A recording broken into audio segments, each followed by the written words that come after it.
చెయ్యమని యేసు పరిశుద్ధ నామంలో స్తుతించి వందనములతో ప్రార్థిస్తున్నాము తండ్రి.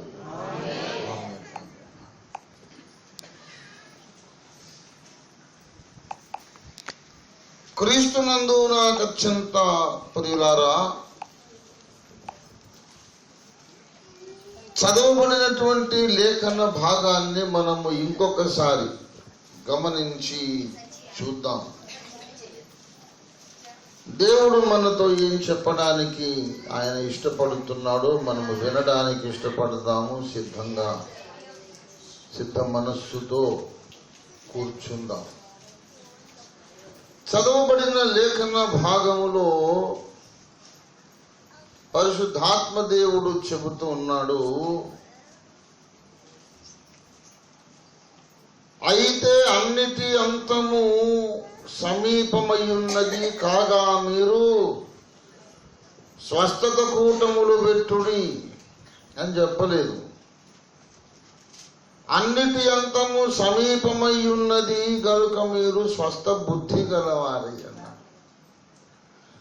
ఈ దినాల్లో స్వస్థతలు అని ప్రచారం ఎక్కువైపోయింది. హీలింగ్ గిఫ్ట్ ఉందా మీకు అని అడుగుతారు.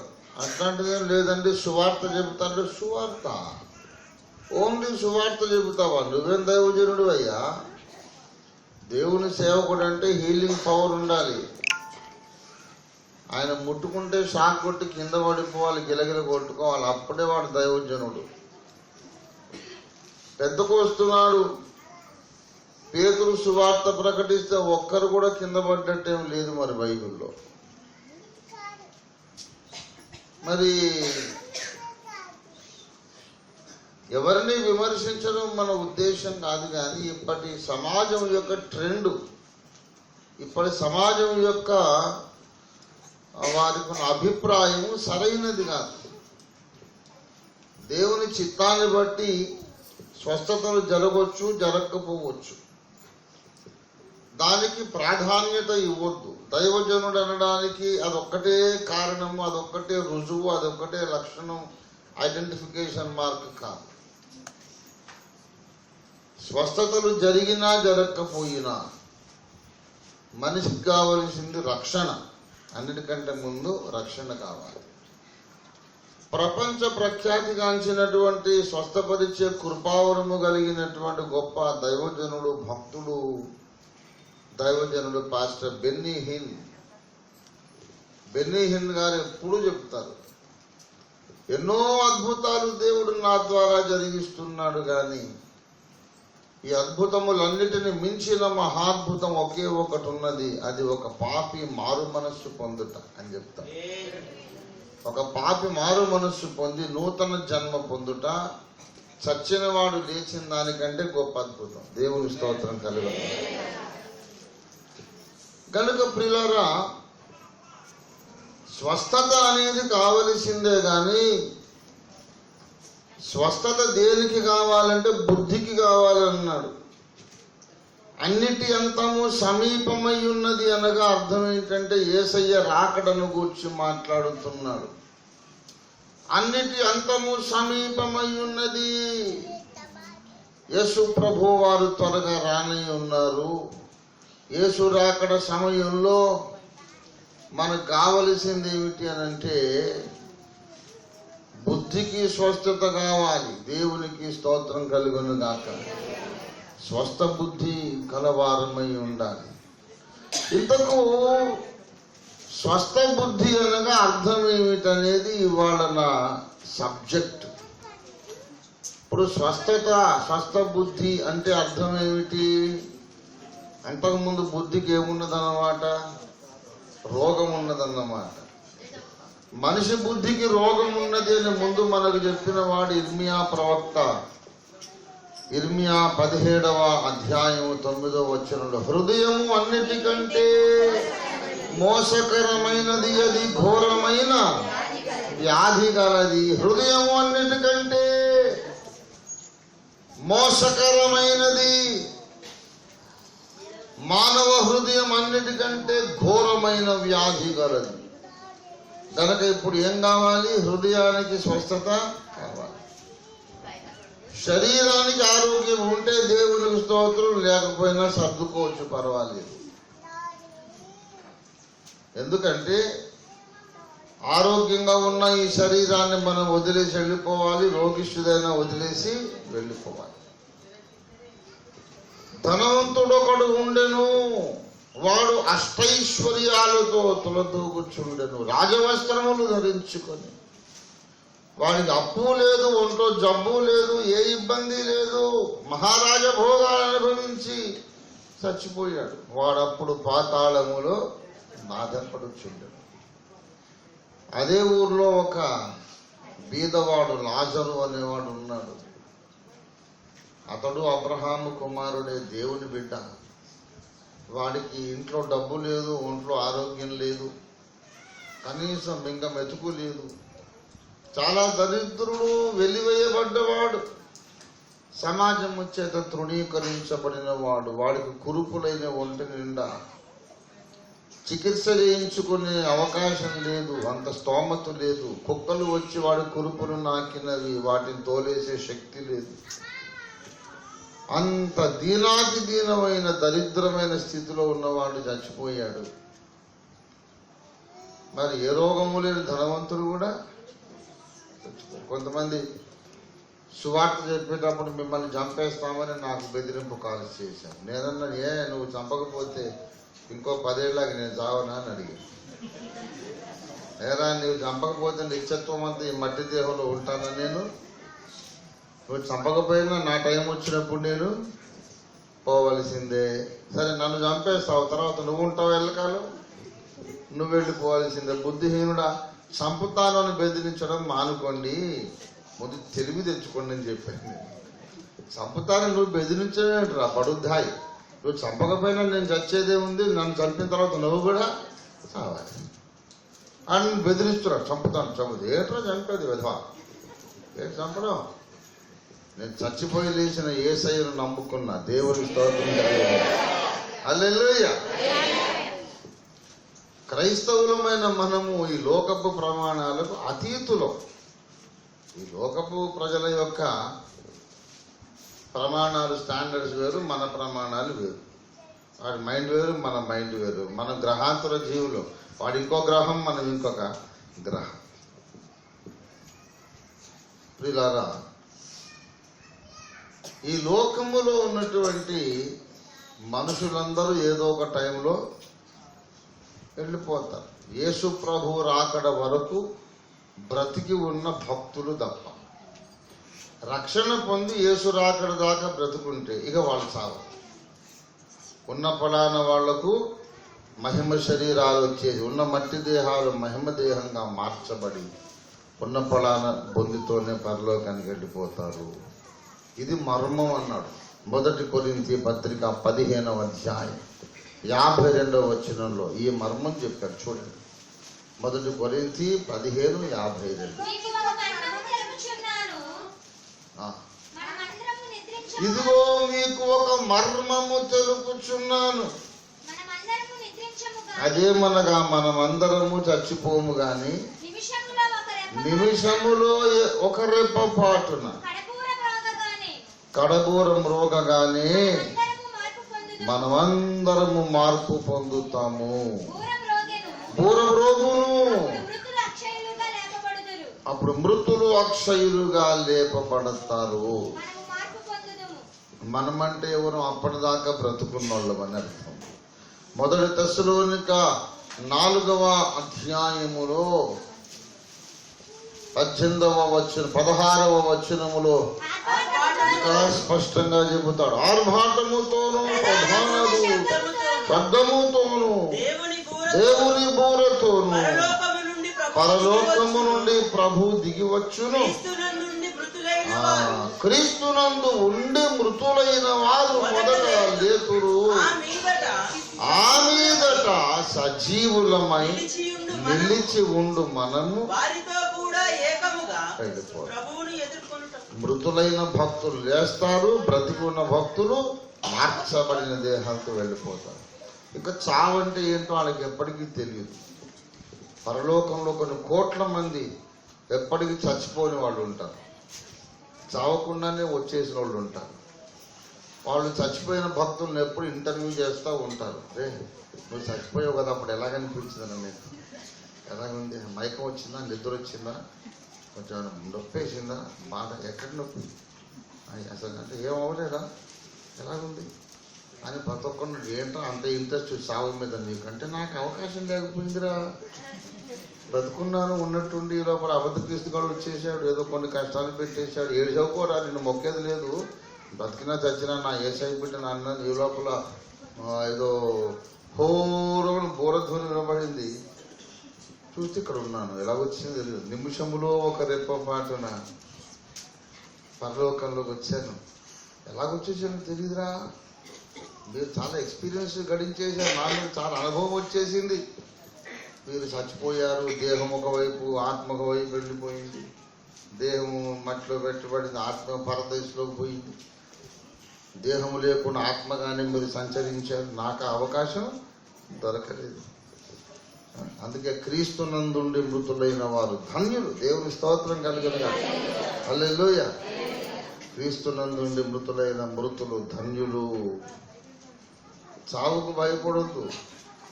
ఏమంటే అమెరికాకి వెళ్ళాలంటే భయపడతాం, ఉబరాటం ఎప్పుడు వెళ్దామని ఉంటుంది.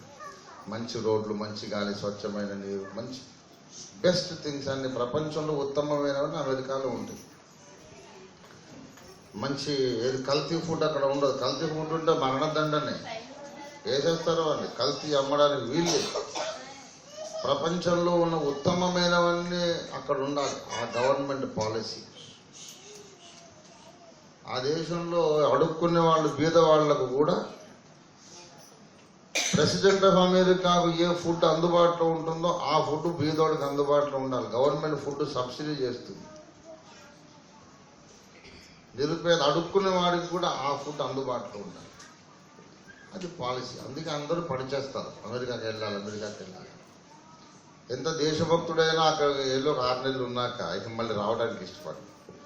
దేశభక్తి తర్వాత దేవుడు ఎరుగండి, ఇక్కడ చాలా బాగుంది, ఇక్కడ ఉండిపోతానంటాడు. ఈ భూమి మీద ఒక మానవుడు చేసినటువంటి వ్యవస్థ అంత బాగుంటే సృష్టికర్త నిర్మించిన పరిపూర్ణ ప్రపంచం ఎంత బాగుండొచ్చు. దేవునికి స్తోత్రం. మరణము అనేది మనము మహిమలోకములోనికి ప్రవేశించే ద్వారం. దేవుని స్తోత్రం. ఆ ద్వారము గుండా వెళితే మహిమలో ఉంటాం. దేవుని స్తోత్రం కలిగిన క్రైస్తవుడు చావుకు భయపడొద్దు. ఒక 18 ఏళ్ల అమ్మాయి రొమేనియాలో కాలేజీలో సువార్త కరపత్రాలు పంచులు దొరికిపోయి, అక్కడ నిషిద్ధం, అది నేరం అన్నమాట. మత ప్రచారం చేయకూడదు. 18 ఏళ్ల అమ్మాయి, టీనేజ్ గా చిన్న అమ్మాయి, కరపత్రాలు పంచుతూ దొరికిపోయింది. పోలీసులు పట్టుకున్నారు. జడ్జి గారి ముందు హాజరుపరిచారు. జడ్జి గారికి జాలేసింది. ఆ దేశపు పినల్ కోడ్ ప్రకారం ఆమెను 14 సంవత్సరాలు జైల్లో వేయొచ్చు. ఇంకా కరడు కట్టిన మతవాది అనుకుంటే విషం ఇచ్చి కానీ, శిరచ్ఛేదన కానీ, కరెంట్ షాక్తో కానీ చంపేసేయచ్చు. మరణదండను కూడా విధించు. ఆమె అసలు భయపడడం లేదు. అమ్మాయి చిరునవ్వులు చిందిస్తూ కోర్టులో బోన్లు నిలబడింది. చూడమ్మాయి, నా కూతురు లాంటి దానివి, చూస్తే నా కూతురే గుర్తొస్తాను. ఒకసారి తప్పైపోయిందండి జడ్జి గారు, నాకు తెలియదు, ఎవరో నాకు అందిస్తే వాళ్ళకి అందించాను, అది ఏంటో కూడా నాకు తెలియదు, క్షమించండి, ఇంకోసారి జాగ్రత్తగా ఉంటానని చెప్పు, నేను వదిలేస్తానన్నాడు. అబ్బాయి అబద్ధం ఎందుకండి, నేను యేసయ్యను ప్రేమిస్తున్నానండి, యేసు ప్రభు బిడ్డనండి, మీరు ఏం చేస్తారో చేసుకోండి. జడ్జికి కోపం వచ్చింది. ఏంటనుకుంటున్నావు, ఎవరి ముందు మాట్లాడుతున్నావు, ఏం మాట్లాడుతున్నావు, నేను తలుచుకుంటే నిన్ను మరణశిక్ష విధించి చంపగలను, తెలుసా నీకు అన్నాడు. ఆమె నవ్వింది. జడ్జి గారు, మీరు ఏం చేయలేరు, మరీ కోపం వస్తే నన్ను మా తండ్రింటికి పంపగలరు అంతే అన్నదట. దేవుని మరీ ఎక్కువ కోపం వచ్చేసింది అనుకో, మా నాన్నగారి దగ్గరికి పంపించేస్తాను, అంతకన్నా మీరేమీ చేయలేరు. అది క్రైస్తవ నిరీక్షణ. దేవుని స్తోత్రం కలిగింది. క్రైస్తవ విశ్వాసి ఈ లోకపు ప్రమాణాలకు మించిన వాడు, అతీతుడు. ఈ లోకస్తుల్లాగా మనం ఆలోచించొద్దు, లోకస్తుల్లాగా మాట్లాడొద్దు. మన స్టాండర్డ్ వేరు. దేవుని స్తోత్రం. హల్లెలూయా. మరణ భయము మంట కలసే మహిమనాథుని సిలువలోన, మరణ భయము మంట కలసే మహిమనాథుని సిలువలోన, దురభిమాన పాపము తొలగిపోయే శాపము, దురభిమాన పాపము తొలగిపోయే శాపము, ఆనందము నా కానుడము నాయకునకు భక్తుకు దిగులు నాకు వైర్యకు సాతాను కార్య కారుడై కదలమునకు వచ్చిన, వైర్యకు సాతాను కార్య కారుడై కదలమునకు వచ్చిన, వైర్యముగ పరిమార్పును పడదు వైర్యముగ పరిమార్పును పడదు ఆనందము నానందము నాయకునకు భక్తుకు దినదినము నడుపును, కోటి సూర్యుల నీతి యేసుని సాటి ఎవ్వరు రారు ధరలో, కోటి నీతి యేసుని సాటి ఎవ్వరు రారు ధరలో, నీతి చింత విరతును యేసు నీతి చింత విరతును యేసు నిజడా పాలెను ఆనందము స్తోత్రం. ఆమేన్. యేసు నాటి భక్తుకు నాటి మందు నడుపును, దిగులు నాకు ఎలను ఆనందము నా ఆనందము యేసు నాటి భక్తుకు నాటి మందు నడుపును, దిగులు నాకు ఎలను. దేవుని స్తోత్రం. హల్లెలూయా. దాదాపు 25 సంవత్సరాల కింద హైదరాబాద్ పొలిమేరలో మెదక్ జిల్లా ఇందిరమ్మ నెలకొల్పిన ఆయుధ కర్మాగారం ఏరియాలో, ఆర్డినెన్స్ ఫ్యాక్టరీ ఏరియాలో సువార్త కూటాలు పెట్టారు. నా బొమ్మ వేసి వాల్ పోస్టర్ అతికించారు. ఈ ఓఫీర్ గారు వస్తే వీళ్ళకి ఈ సనాతన ధర్మ కుహనా ప్రచారకులకు వీళ్ళకి కొంచెం నేనంటే కొంచెం గుండెల్లో దడ, వీడు మా సబ్జెక్ట్లోకి వస్తాడు, మమ్మల్ని ముఖం ఎత్తుకోలేకుండా చేస్తాడు. నాకు ఫోన్ చేశారు. అప్పట్లో ల్యాండ్ లైన్ ఉంది, మొబైల్స్ ఇంకా రాలేదు.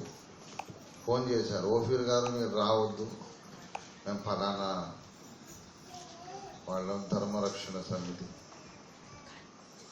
మీరు వస్తే మిమ్మల్ని చంపేస్తాము అని. నేను నవ్వాను. ఏదన్నా కొత్త మాట చెప్పండి, ఈ మాట విని విని బోర్ వచ్చేసింది. మా యేసయ్య మొదలుకొని నేను చెప్తారే ఉన్నారు, నా నిమిత్తము మీరు సకల జనముల చేత ద్వేషించకూడదు, జనాలు మిమ్మల్ని శ్రమలో పాలు చేసి చంపేదారు. యేసయ్య చెప్పలేదు. ఎట్లా పాత సంగతి చెప్తానంటే 2000 ఏళ్ల కిందట మా ప్రభు చెప్పాడు. ఎప్పుడైతే ఈసీఐలో ఉద్యోగం వదిలిపెట్టి వచ్చానో నేను సావడానికి రెడీ అయి వచ్చాను. కొత్తగా నన్ను చిన్నపిల్లని బెదిరిస్తున్నావు నువ్వు, నేను రాక తప్పదు, వాల్ పోస్టర్ వేసేసారు, రాకపోతే ఎలాగానన్నా. మీ ఇష్టం అండి, చెప్పాల్సింది చెప్పిన తర్వాత జరిగేదానికి మీరే బాధ్యులు అంటే, నా యేసయ్య సెలవు లేకుండా నా నెత్తి మీద ఒక్క వెనుక కూడా మీరు పీకలేదు. నా యేసయ్య టైం వచ్చింది అనుకో, ప్రపంచంలో డాక్టర్లు అందరూ కలిసినా నన్ను ఆపలేదు. ఆయన రమ్మంటే వెళ్ళిపోవాల్సిందే. భూమి మీద డాక్టర్లు మొత్తం వచ్చి వద్దొద్దు వీరు బతకాలని నోరు మూసుకోండి అంటాడు.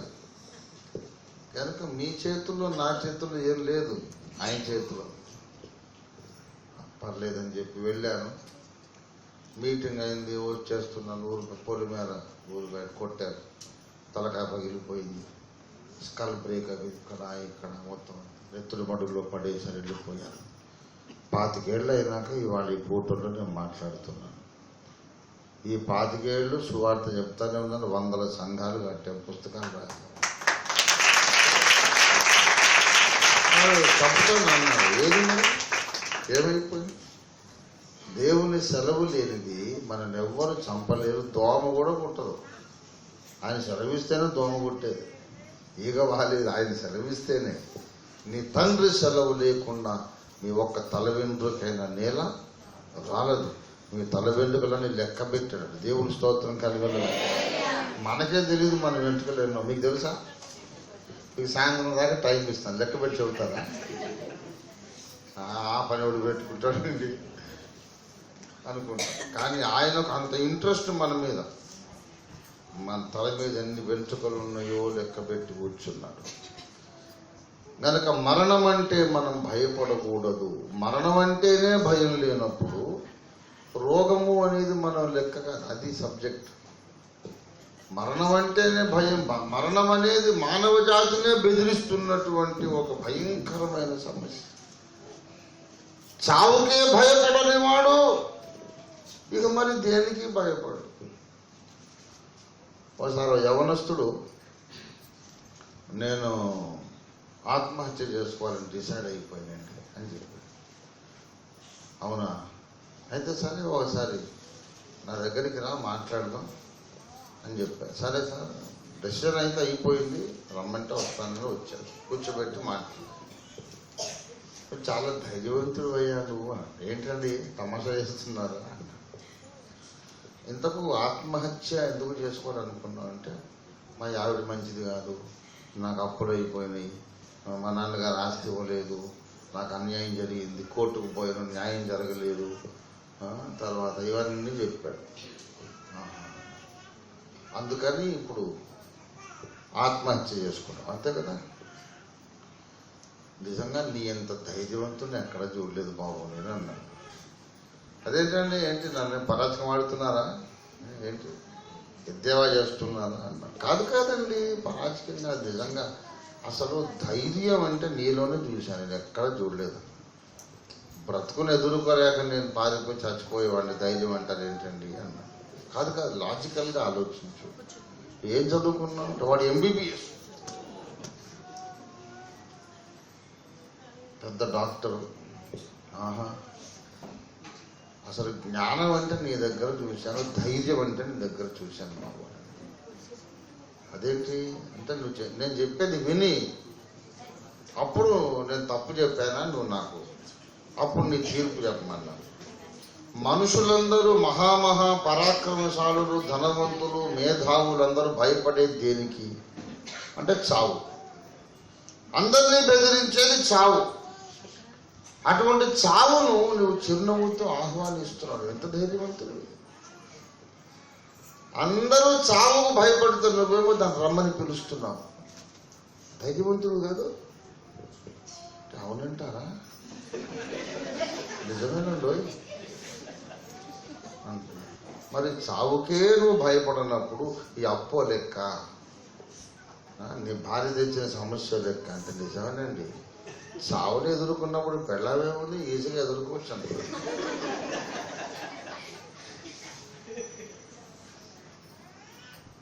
కనుక క్రైస్తవుడు చావుకు భయపడని వీరాధి వీరుడు క్రైస్తవుడు.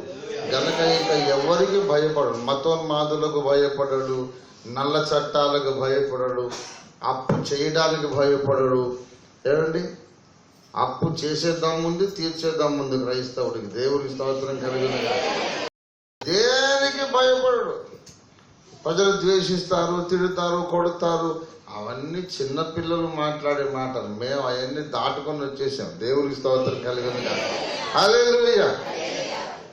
ప్రభునందు ప్రియులారా, మనకు వ్యాధి అనేది, ఈ లోక సంబంధమైన సమస్యలు అనేవి మనకు అసలు మనల్ని భయపెట్టే శక్తులు కావవి. వ్యాధి అనేది పెద్ద సమస్య అనుకున్న వాళ్ళకు స్వస్థపరిచే వరం కావాలని మనం దాన్ని దాటిపోయాం బాబు. శరీరానికి ఆరోగ్యం ఉన్నంత మాత్రాన నిత్య బహుమానం దొరుకుతుందని గ్యారంటీ లేదు. శరీరానికి ఆరోగ్యం ఉన్నంత మాత్రాన మనం పరలోక రాజ్యంలో ఉంటామని గ్యారంటీ లేదు. ధనవంతుడు ఆరోగ్యంగానే చచ్చాడు, నరకానికి వెళ్ళాడు. ఆహాబు యెజెబెలు ఆరోగ్యంగానే చచ్చారు, నరకానికి వెళ్ళారు. లాజరు రోగిష్ఠిగా చచ్చాడు, మహిమలోకి వెళ్ళాడు. ఇహలోకపు జీవిత కాలంలో నీ శరీర ఆరోగ్య స్థితి మీద ఆధారపడి నీ నిత్యత్వము ఉండదు. ఆరోగ్యవంతునిగా చావచ్చు, నరకాగ్నిలోకి వెళ్ళొచ్చు. రోగిగా చావచ్చు, పరలోకానికి వెళ్ళొచ్చు. రోగిగా చచ్చిపోతే పరలోకానికి వెళ్ళొచ్చు, కానీ పాపిగా చచ్చిపోతే వెళ్ళలేదు. రోగిగా చచ్చి పరిశుద్ధుడైన వాడు రోగిగా చచ్చి పరిశుద్ధ మహిమ ప్రపంచంలోకి వెళ్తాడు. కానీ ఆరోగ్యవంతుడు పాపంలో చచ్చిపోతే ఎక్కడికి వెళ్తాడు? అగ్నిగుండమే ఇక వాడికి.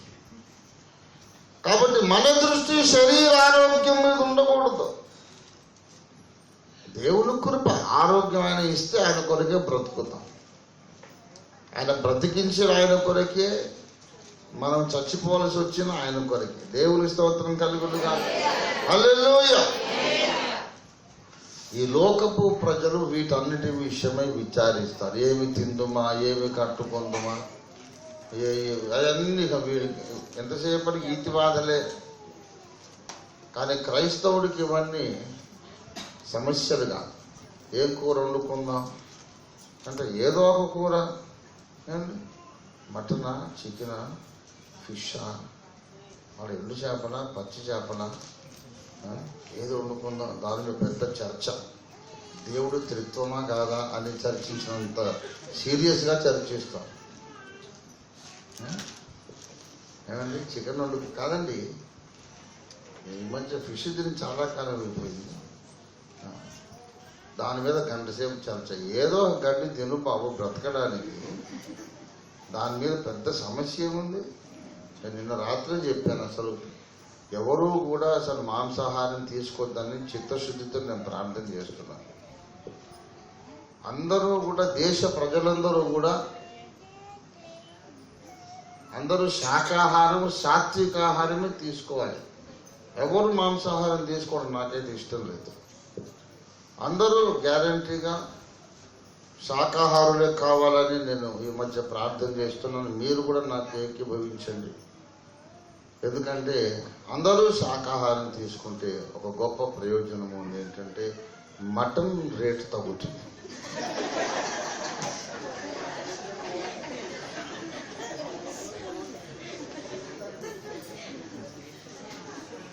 కాబట్టి మీరందరూ నాతో ఏకీభవించాల్సిందిగా మనవి.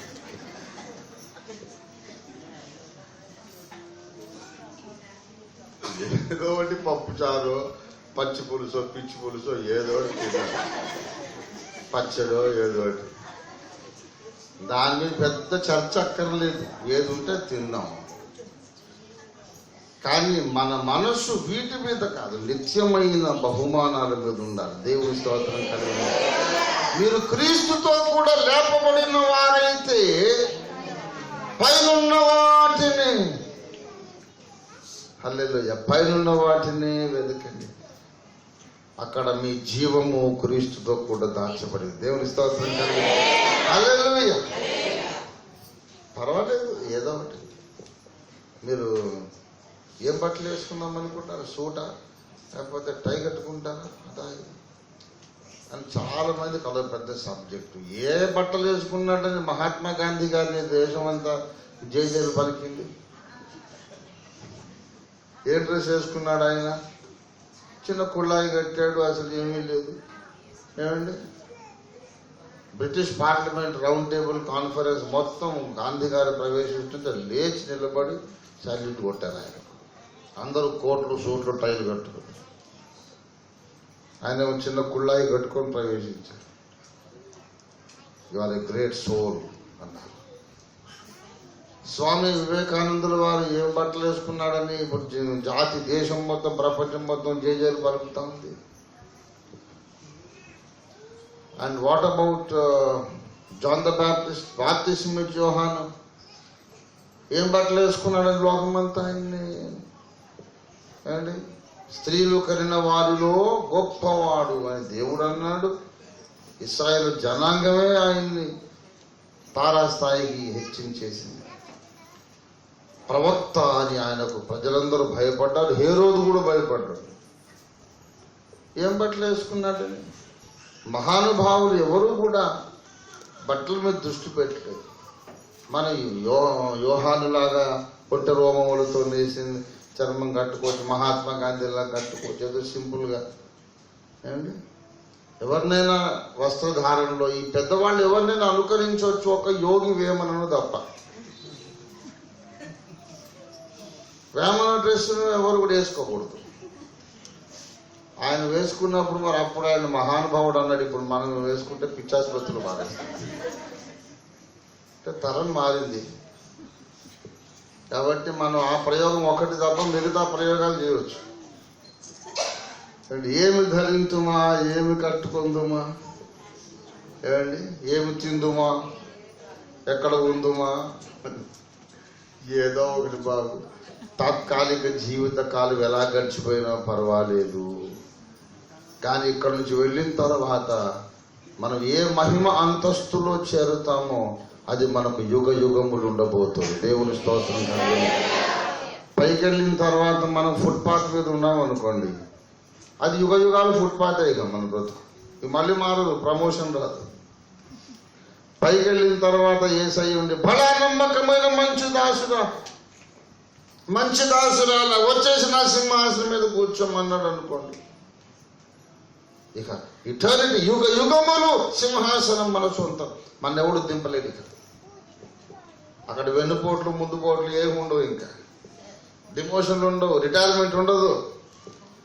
అక్కడ రాజుగా రాణిగా నిన్ను దేవుడు కూర్చోబెడితే ఆ స్థానంలో యుగ యుగములు ఉంటావు. ఏదో గుమాస్తాగానో లేకపోతే కింద రోడ్డు చెవాడిలాగా పెడితే యుగ యుగాలు అందులోనే ఉంటావు. అందుకే సంఘానికి ఉండే పునాది సిద్ధాంతాలలో ఒకటి నిత్యమైన తీర్పు అనేది కూడా ఉంది. హెబ్రీ పత్రిక 6వ అధ్యాయము ప్రారంభము నుండి 6 పునాది రాళ్ళని చెప్పారు. కాబట్టి నిర్జీవ క్రియలను విడిచి మారు మనసు పొందుటయు, దేవుని యందలి విశ్వాసమును, బాప్తిస్మములను కూర్చున్న బోధను, హస్త నిక్షేపణమును, మృతుల పునరుత్థానమును, నిత్యమైన తీర్పనే పునాది. ఏం పునాది? ఆఖరిని చెప్పింది మృతుల పునరుద్ధానము తర్వాత నిత్యమైన తీర్పు. క్రీస్తు న్యాయపీఠం ముందు మనం నిలబడినప్పుడు ఒరే సోమరుడా, దౌర్భాగ్యుడా, ధనాపేక్ష పరుడా, అసూయాపరుడా, రహస్య పాపి అనేసాడు అనుకో, ఇక యుగ యుగములు అదే తీర్పు ఉంటుంది. 1 కోటి సంవత్సరాలు పోయాక తండ్రి ఇక నన్ను ఏదో ఫుట్పాత్ బతుకు చేసేసావు, 1 కోటి సంవత్సరాల శిక్ష సరిపోదా, ఇంకా క్షమించేసి నన్ను కూడా ప్రమోషన్ చేయించండి అంటే అది కుదరదురా. పునాదులు నేర్చుకోవాలి నువ్వు. తీర్పు సింహాసనము దగ్గర నేను ఏ తీర్పు ఇచ్చానో అది నిత్యమైనది. అక్కడ నీవు రహస్య పాపి అనే మాట నేను ప్రకటించాను అనుకో, అది యుగ యుగాలు ఉంటుంది. వీడు పరిశుద్ధుడు యథార్థవంతుడైన తీర్పు ప్రకటించాను అనుకో, అది యుగ యుగాలు ఉంటుంది. ఇంకా మార్పు ఉండదు, నిత్యమైన తీర్పు. కనుక న్యాయపీఠం ముందుకు వెళ్ళేటప్పుడే మనం యోగ్యులుగా వెళ్ళాలి, దేవుడు మెచ్చుకునే స్థితిలో వెళ్ళాలి. అక్కడికి వెళ్ళాక మళ్ళీ అడ్జస్ట్మెంట్లు ఉండదు, మార్పు చేర్పులు ఉండవు, మారు మనసు పొందటాలు ఉండవు, మళ్ళీ కడుక్కోవటాలు, తుడుచుకోవటాలు, మళ్ళీ సరిపడ్డాలు ఏమీ ఉండదు. ఇక ఏ స్థితిలో ఏ దశలో నీవు న్యాయపీఠం ముందుకు వెళుతావో అక్కడ దేవుని చేత ఏ తీర్పు పొందుతావో అది అంతము లేని కాలువలాగే నిలిచి ఉంటుంది. ఎన్నిసార్లు తలుచుకొని బాధపడతాం. భూమి మీద ఉండగా ఇంకొంచెం నేను జాగ్రత్త పడితే బాగుండేది కదా, ఈ నిత్యమైన అవమానం నాకు ఉండేది కాదు కదా అని బాధపడతాం. ఈ లోపల ఎవడో పెద్దవాడికి రారే తోట పని నుండి రమ్మని పిలుస్తాం. వాడెవడో మీ ఇంటి ముందు అడుక్కున్నాడో ఉంటాడు, వాడేమో రాజు, వాడి ఇంటి ముందు తోటమాలి. ఇంత యుగాలు కనుక మనం పైనున్న వాటిని వెతకాలి. నిత్యమైన అవమానము తప్పించుకోవాలంటే శరీర విషయాలను నిర్లక్ష్య పెట్టి ఆత్మీయ విషయాల మీద దృష్టి పెట్టాలి. లోక సంబంధమైన విషయాలను విస్మరించి పైనున్న పరలోక సంబంధ విషయాల మీద దృష్టి పెట్టాలి. వెరసి వీటన్నిటికీ ఉన్నటువంటి కామన్ నేమ్ అన్ని మూట కడితే ఆత్మీయ విషయాలు పరలోక విషయాల మీద దృష్టి పెట్టడం, సిద్ధపడడం, దీనికి ఉన్నటువంటి షార్ట్ నేమ్ ఏంటంటే దేవభక్తి సాధన. దేవుని స్తోత్రం కలిగిన దేవభక్తి సాధన మీద దృష్టి పెట్టాలి, ధన సంపాదన మీద కాదు. ఒక ఆయన మా కాలనీలో ఉండేవాడు, కుకట్పల్లి కాలనీలో. నన్ను గమనించాడు ఒక 6 నెలలు. ఏమంటే ఒక ఎమ్మెల్యే దగ్గరకు వచ్చాడు, మీ దగ్గరికి తండోపతండాలుగా జనాలు వస్తూ ఉంటారు, మీరు ఏం చేస్తూ ఉంటారు అంటే, నేను పాస్టర్ గారిని అండి. ఓ పాస్టర్ గారు అయితే మరి వీళ్ళందరూ ఎందుకు వస్తున్నారు? ట్రేడ్ యూనియన్ లీడర్లు, వ్యాపారస్తులు, విద్యార్థులు, అందరూ రకరకాల జనాలు. ఒక రకం అని చెప్పలేము. కొందరు మంచి మంచి టిప్ టాప్గా ఉంటారు, కొంతమంది నిరుపేదలుగా ఉంటారు, అందరూ వస్తున్నారు. ఏం చేస్తుంటారు? ఎవరికి కావాల్సిన సలహా వాళ్ళకి ఇస్తుంటాను. మీరు ఇంతకుముందు ఏం చేసేవాళ్ళు అన్నాడు. అంటే నేను ఈసీఐలో జాబ్ చేసేవాడిని, రిజైన్ చేశానంటే. ఓహో, అయితే మీకు ఇందులోనే గిట్టుబాటుగా ఉందన్నమాట, మీకు దీంట్లోనే కలిసి వచ్చిందన్న. మనిషి యొక్క దృష్టి ఎప్పుడు కూడా ₹1 రాలుతుందా లేదా అని దాని మీదనే వాడి క్యాలిక్యులేషన్ అంతా. లోక సంబంధి టిపికల్ వరల్డ్ మ్యాన్ ఆయన. లోకంలో ఎవరైనా అలాగే ఆలోచిస్తారు. ఇందులోనే కలిసి వచ్చింది, గిట్టుబాటుగా ఉంది. ఏమిటి కలిసి వచ్చింది బాబు? 36 ఏళ్ళు సేవ చేశాక 3 కోట్ల అప్పు మిగిలింది, అది నాకు కలిసి వచ్చింది. మరి 3 కోట్ల అప్పు అయినా ఎందుకు కష్టపడుతున్నావు, ఎందుకు ఈదుతా ఉన్నావు అంటే, దీనికి అంతటికీ ఫలితంగా ఉన్నతమైన బహుమానం ఒకటి ఉన్నదని గురి ఉన్నది, నిరీక్షణ ఉంది, నమ్మకం ఉంది. దేవునికి స్తోత్రం కలుగునుగా. ఫిలిప్పీ పత్రిక 3వ అధ్యాయము 14వ వచనం. క్రీస్తు యేసునందు దేవుని ఉన్నతమైన పిలుపుకు కలుగు బహుమానము పొందవలెను. దేవుని స్తోత్రం కలుగునుగా. దేవుని ఉన్నతమైన పిలుపుకు మనము లోబడినప్పుడు, దేవుడు మన ముందు నెలకొల్పిన గురి వైపు మనం నమ్మకంగా పరిగెత్తినప్పుడు మనకేం కలుగుతుందంట? బహుమానము. దేవుని స్తోత్రం. నిత్యమైన బహుమానం, ఉన్నతమైన బహుమానం, వర్ణింపనలవిగా అన్నటువంటి మహిమైశ్వర్యము కలుగుతుంది. ఏం కలుగుతుంది అంటే, అసలు వర్ణించడానికే విశ్వచరిత్ర లాంటి గ్రంథాలు 10 రాయాలి, అంత మహిమైశ్వర్యం ఉంది అక్కడ. హల్లెలూయా. దేవుడు మన కొరకు సిద్ధపరిచిన ఆ మహిమైశ్వర్యముని ఇప్పటిదాకా మానవ నేత్రము చూడలేదు, చెవికి వినబడలేదు, మనుష్య హృదయానికి గోచరం కాదు. ఆ మహిమతో పోల్చినప్పుడు ఇప్పటి కాలపు శ్రమలు ఎన్నదగినవి కావు. అసలు ఏ శ్రమ కూడా చెప్పుకోదగింది కాదు. కొంతమంది చాలా కష్టాలు వచ్చి నేను చెప్పడానికి వస్తాను నా దగ్గరికి, వింటే ఏమి ఉండదు అక్కడ. ఏదో ఆడపడి తిట్టిందట, దానికి ఆమె యోగ కంటే ఎక్కువ ఫీల్ అయిపోతుంది. మామగారు కట్నం ఇస్తానని ఇవ్వలేదండి అంటే, చాలా ట్రబుల్స్ ఉంది పాస్టర్ గారు. ఏంటంటే మామగారు పెళ్లిలో ప్రామిస్ చేసిన కట్నం ఇంకా ఇవ్వలేదండి, పెళ్ళి 10 ఏళ్ళు అయింది. మళ్ళీ కారు కొనుక్కొని కారులో తిరుగుతున్నాడు, కారులో వచ్చాడు నా దగ్గరికి. వాడికి అదో పెద్ద కష్టం. యోబు కంటే ఎక్కువ ఫీల్ అయిపోతున్నాడు. అసలు ఏ శ్రమ కూడా ఎన్నదగినది చెప్పకండి, అవి చెప్పుకోవడానికి సిగ్గుపడాలి మనం. యోబుతో పోలిస్తే మనకు వచ్చిన శ్రమలు 10 మంది 7 కుమారులు 3 కుమార్తెను కని పెంచి యవనస్తురాళ్ళు అయ్యారు, పెళ్ళిళ్ళు వచ్చింది. మొత్తం ఒక్కసారి 10 శవాలు ఇంటి ముందు పడ్డారు. అయినా సరే ఎన్ని కష్టాలు వచ్చినాయి నాకు అనలేదు. యెహోవా ఇచ్చెను, యెహోవా తీసుకుని ఆయన నామమునకు స్తుతి కలుగును గాక. దేవుని స్తోత్రం కలుగును గాక. హల్లెలూయా. మనకు ఏ శ్రమ వచ్చినా నువ్వు కంప్లైంట్ చేయడానికి అవకాశం లేదు. యోబుకు వచ్చిన దానికంటే, యోసేపుకు వచ్చిన దానికంటే, దావీదుకు వచ్చిన దానికంటే మనకి ఎవరికి శ్రమలు రాలేదు. ఆదిమ సంఘానికి, పౌలుకు, స్టెఫనుకు ఏం శ్రమలండి? దేవుడు హ్యాపీగా మనల్ని పోషించేస్తున్నాడు. ముక్కుట 4 వేలు నోట్లో పెడుతున్నాయి. ఇంకా ఏంటి తక్కువ? ఇంటికో చుట్టం వచ్చినా మళ్ళీ పెట్టే స్థితి ఉంది. అంటే నేను అనుకున్నది ఏదో జరగలేదు. నువ్వు అసలు అనుకోమని ఎవడన్నాడు నిన్ను? అనుకున్నది ఏంటి జరగబడేట్రా పడుతాయి. ఎవడు అనుకోమన్నాడు? ఆయన అనుకోవాలి, నువ్వు చేయాలి. దేవుని స్తోత్రం కలిగదు. హల్లెలూయా.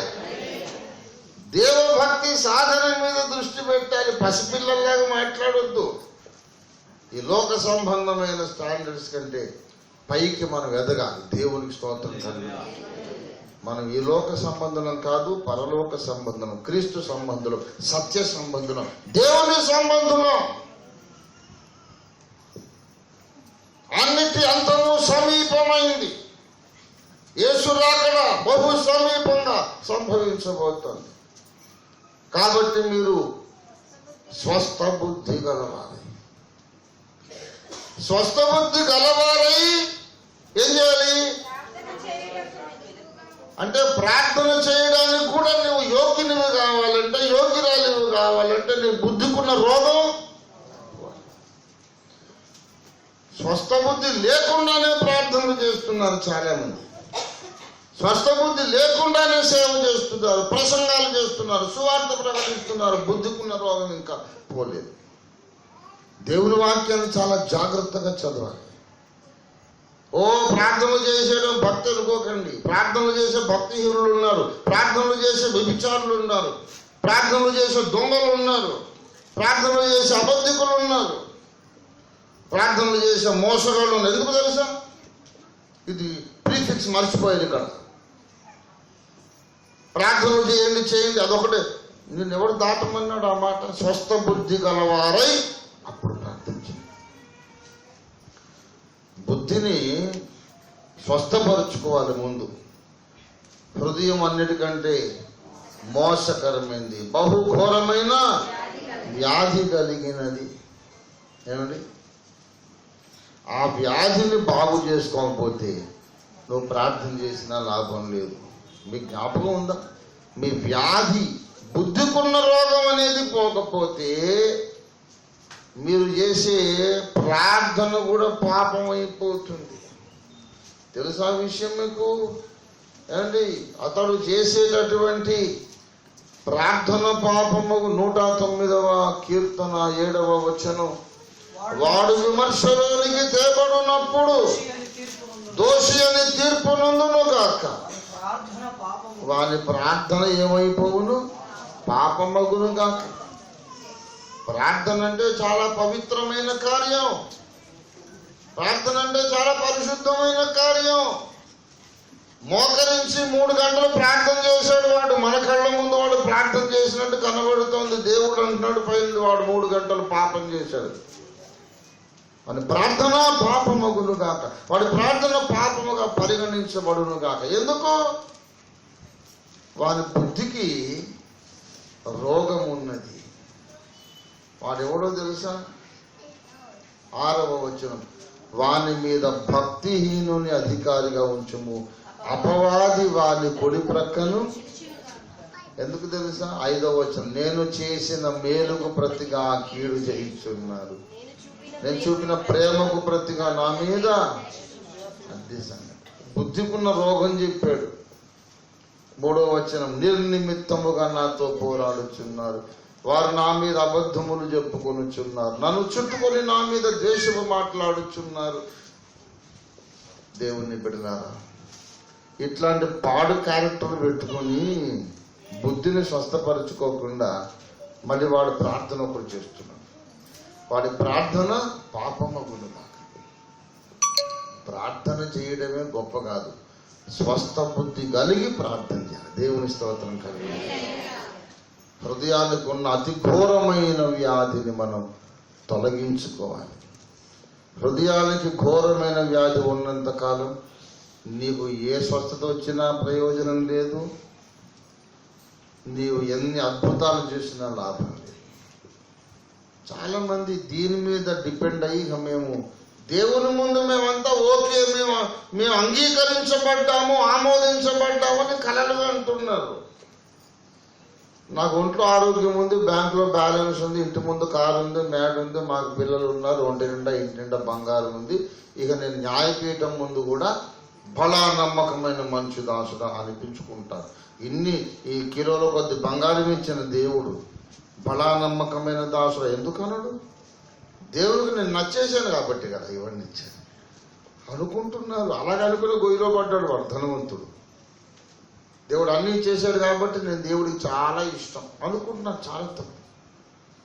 భూమి మీద నీవు అన్ని విషయాల్లో బాగుంటే దేవుని ఆమోద ముద్ర పొందినట్లు కాదు. ఆహాబుకి అన్నీ ఉన్నాయి, యెజబెలుకి అన్నీ ఉంది, నరకానికి వెళ్ళిన ధనవంతుడికి అన్నీ ఉన్నాయి. దేవుని ఆమోద ముద్ర లేదు వాళ్లకు. దేవుని ఆమోద ముద్రకు నిరూపణ ఇహలోక ధనము ఐశ్వర్యము. కానీ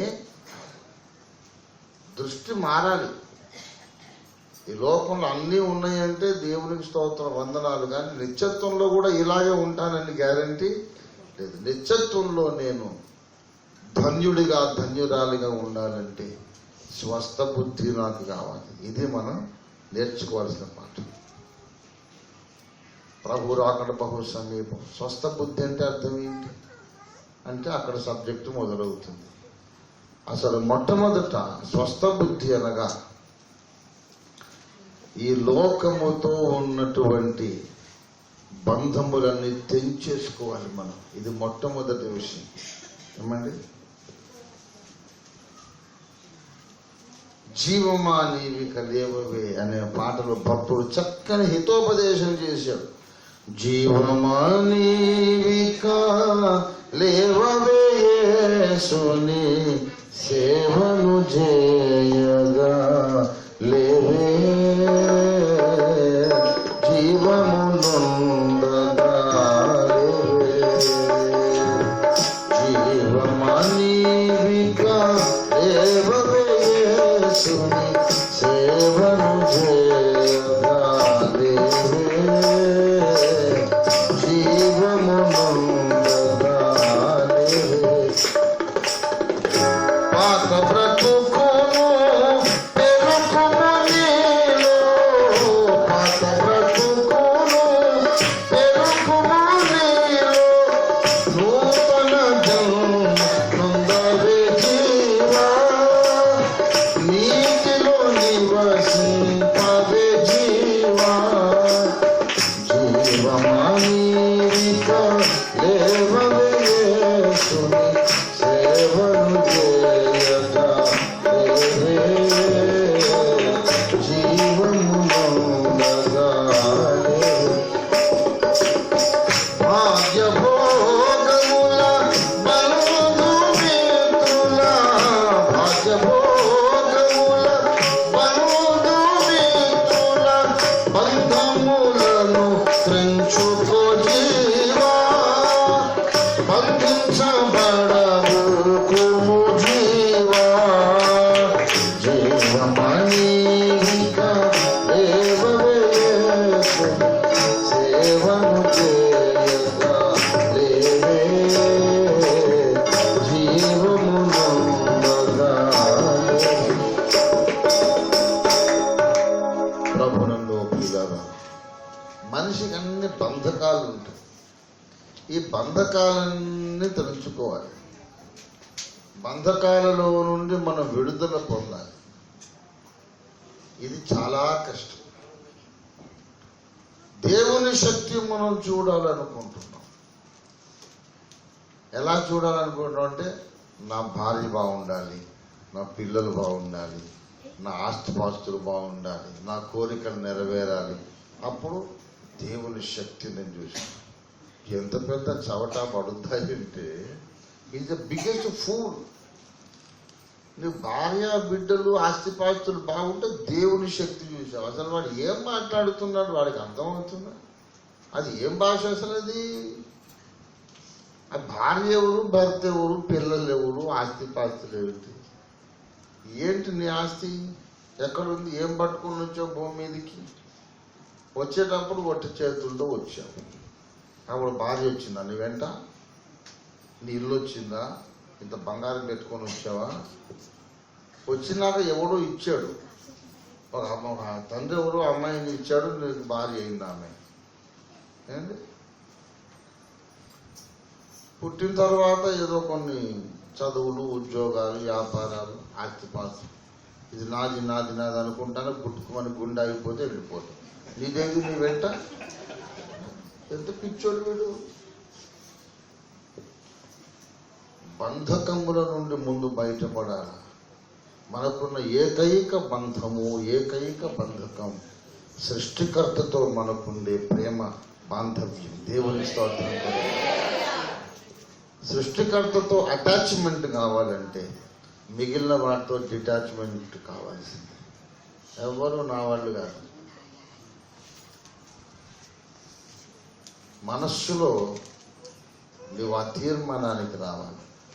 ఏదో కర్టసీ, ఈ లోకంలో ఉన్నాము గనక, సమాజం అనేది ఉంది గనక, ఈమె నా కూతురు, ఈమె నా భార్య, ఇతడు నా భర్త, వీళ్ళు నా పిల్లలు, కొడుకులు, కోడళ్ళు, మనవలు, మనవరాలు, మనము స్థానంలో ఉన్నాం గనక ఎవరికి నెరవేర్చవలసిన ధర్మము వారికి నెరవేర్చాలి. కానీ ఈ బంధాలేవి శాశ్వతం కాదు. నిత్య బంధుత్వం ఏంటంటే యేసయ్య నా భర్త, నేను ఆయన భార్యలోని ఒక చిన్న జీవకణాన్ని. దేవునికి స్తోత్రం కలుగును. యేసయ్య నాకు భర్త, ఆయన భార్య అయిన వధువు సంఘంలో నేను ఒక చిన్న జీవకణాన్ని. ఇది నిత్య బంధుత్వం. దేవునికి స్తోత్రం కలుగును. ఆ బంధము నాకు అర్థం కావడానికి ఇక్కడ భార్య ఉంది, భర్త ఉన్నాడు, ఒక కూతురు ఉంది, ఒక కొడుకు ఉన్నాడు. ఆ బంధం అర్థం కావడానికి ఇవన్నీ పెట్టాడు తప్ప ఇవి శాశ్వతం కాదు. డిటాచ్మెంట్ ఉండాలి. నిన్ను అందరూ వదిలేసిపోయారు, చాలా గాయపడి ఉంటావు కదా, ఇంకా ఇంత నున్నగా గుండ్రగా ఉన్నాయంటారా బాబు, ఎలాగా హ్యాపీగా ఉంటున్నావు అని చాలా మంది అడుగుతున్నాను. నేను ముందు అది నాకు అనుకోలేదు కనుక వెళ్ళిపోయినా సరే బాధ లేదు. ముడిపెట్టుకుని ప్రాణాన్ని ముడిపెట్టుకున్నాను, అది వెళ్ళిపోతే నాకు గుండెపోటు వచ్చేస్తుంది. ఇప్పుడు మనుషులను వదిలేసి పోయినా కొద్దీ నేను ఇంకా గుండ్రగా తయారవుతున్నాను.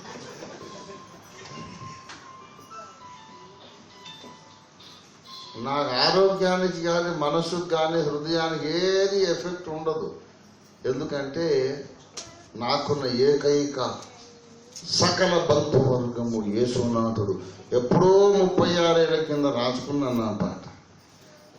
నా వారలే నన్ను వెలివేసిన ఏకాకినైనే మిగిలిపోయినా, నా వారలే నన్ను వెలివేసిన ఏకాకినైనే మిగిలిపోయినా, యెహోవాయే నా సకల బంధువర్గము, నా స్వామి పద సేవ నా భాగ్యము.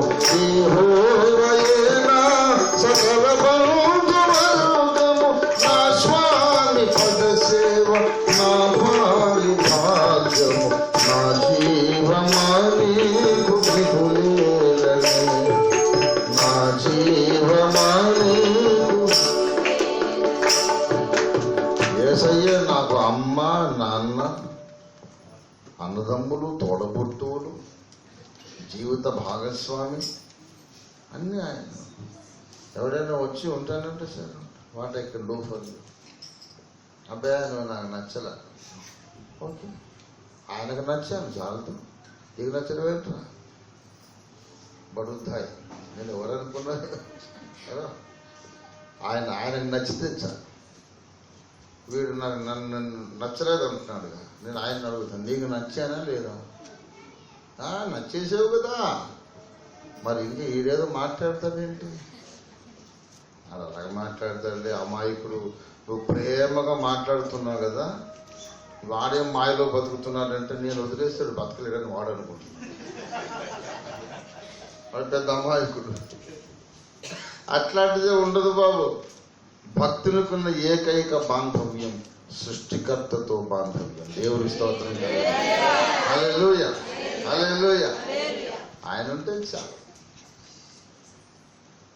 నువ్వు ఉంటే చాలు, ఇంకెవరు అక్కర్లేదు. ఆసాము చెప్పండి, ఆకాశమందు నీవు తప్ప నాకెవరున్నారు, నీవు నాకుండగా లోకంలో ఏది నాకు అక్కడ. డబ్బుంటే దేవునికి వందనాలు, లేకపోయినా పర్వాలేదు. ఏంటి, బంధువులు ఉంటే మంచిది, లేకపోయినా పర్వాలేదు. పద్మాసు లంకలు తీసుకెళ్ళి ఎత్తేసారు యోహాను. ఇప్పుడు చెప్పరా సువార్త ఎవరు చెప్పుకుంటావు? ఈ లోకము పిచ్చిదండి నిజంగా.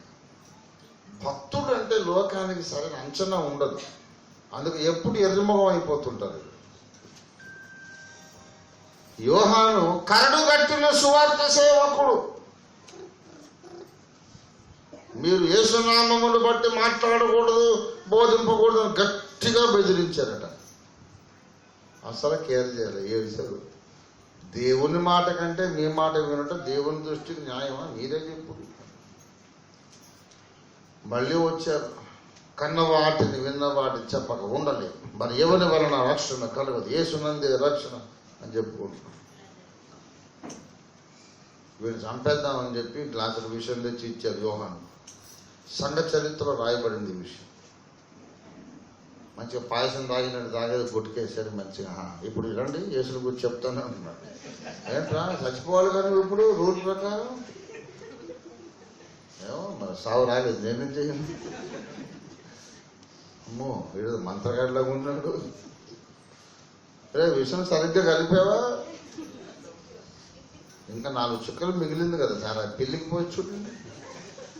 ఆ పిల్లి అలా నా కింద గిరగిర తిరిగి చచ్చిపోయింది. అమ్మో కాలకూట విషయం, మరి ముసలోడు సావిడేంటి?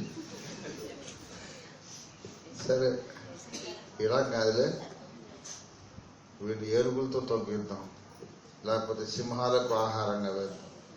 ఆ సింహాలు ఏనుగులు వచ్చి ఆయన ముందు మోకరించి అలాగా కూర్చుని వీడిని ఎలా చంపాలి? సలసల కాగే పెద్ద బాణ నిండా నూనె, సలసల కాగే నూనెలో ఎత్తేసి చావాలి.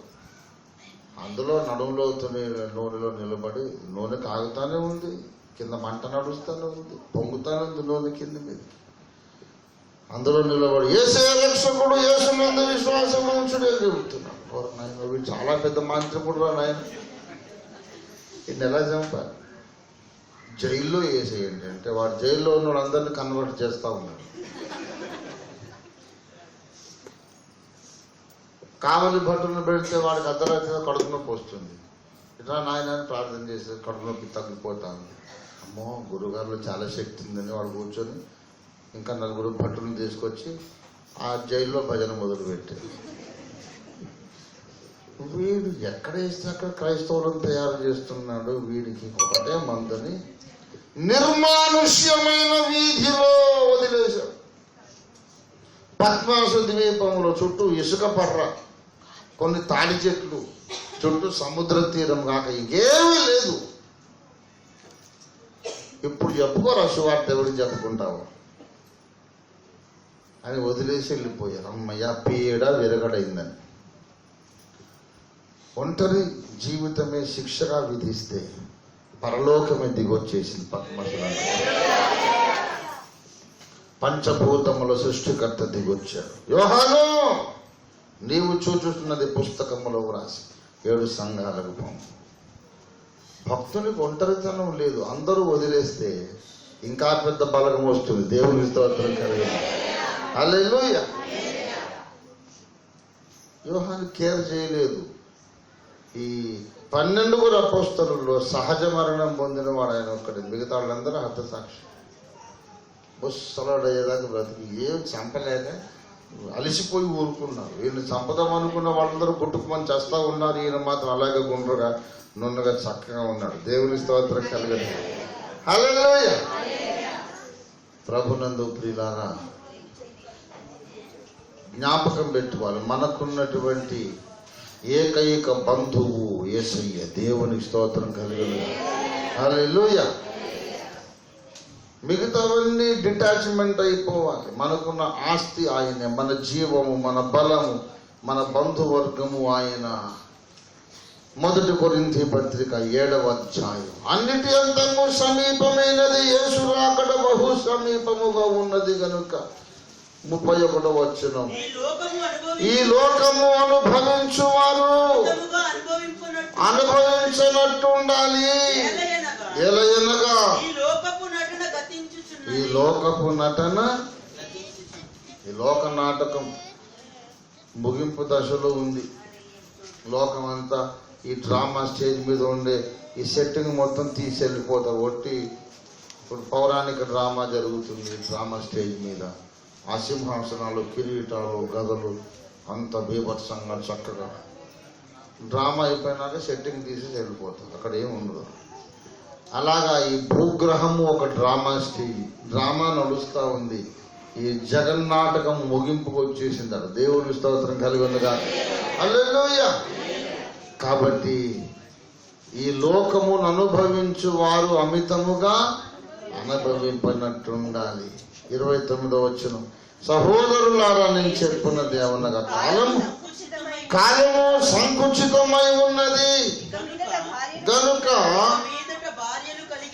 ఇక మీదట భార్యలు కలిగిన వారు భార్యలు లేనట్టును, ఏడ్చువారు ఏడవనట్టును, సంతోషపడువారు సంతోషపడనట్టును, కొనువారు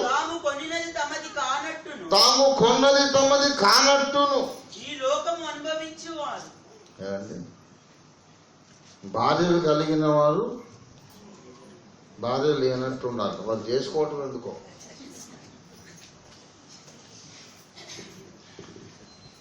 ఇదేం అన్యాయం గురువు గారు ఇలా చెబుతున్నాను. నేను కాదు, అసలు గురువు విశ్వగురువు చెప్తున్నాడు అన్నమాట. భార్యలు కలిగిన వాడు లేనట్టే ఉంటాడు. అది ఎందుకు మరి చేసుకోవడం అంటే కొత్త ప్రపోజల్స్ రాకుండా ఏదో కాపుదల.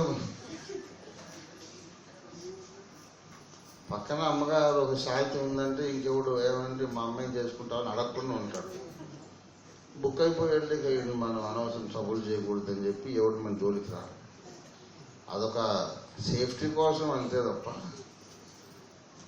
భార్య కలిగిన వాడు భార్య లేదన్నట్టు, కొనుక్కున్నవాడు కొన్నది నాది కాదన్నట్టు.